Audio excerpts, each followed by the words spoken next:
Yang ni dia boleh nyala terang sepanjang malam. Yang ni lampu solar model baru guys. Warna kelabu macam ni. Yang ni saya repeat lagi sebiji sebab panel solar yang korang dapat ni saiz besar tau.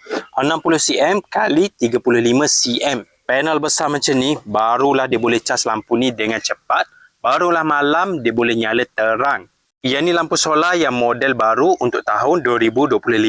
Warna kelabu macam ni guys. Dan yang jenis ni dia tebal sikit sebab lampu dia ni jenis pakai reflektor. Besar reflektor dekat bahagian dalam. Lampu LED dia ni banyak. Bateri yang dipakai pun besar tau dekat bahagian dalam. Sebab tu lampu ni dia boleh nyala terang. Yang model ni mudah untuk korang gantung mana-mana sebab dia bagi bracket jenis macam ni.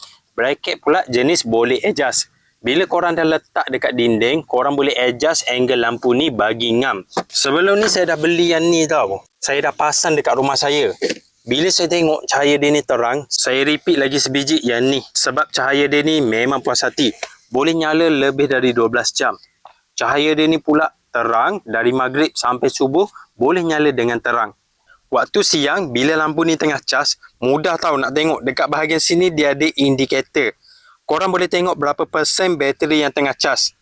Bila dah penuh, semua lampu dia ni akan nyala. Model ni memang baloi sebab korang dapat panel saiz besar macam ni. Saiz dia ni memang besar. Yang ni lampu solar yang panel paling besar pernah saya beli. 60cm kali 35cm.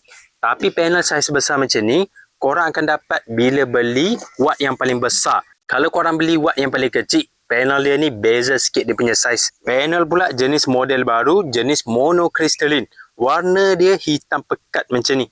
Kalau panel model lama, biru gelap. Panel jenis baru ni, untuk saiz sama macam ni, dia lebih keluarkan lebih banyak output berbanding panel jenis lama. Dan dia lebih perform waktu low light. Kalau waktu mendung, dia boleh keluarkan lebih banyak output banding panel model lama. Jadi panel saiz besar macam ni, korang tak perlu risau sekarang kalau waktu mendung, lampu korang tetap akan dapat cas yang cukup.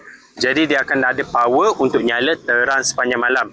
Jadi kalau korang nak cari lampu solar, memang ngam korang grab model yang baru ni. Stok dia tengah tak banyak tau. Yang ni saya kena tunggu lama untuk repeat. Jadi kalau korang nak, boleh check dekat link video.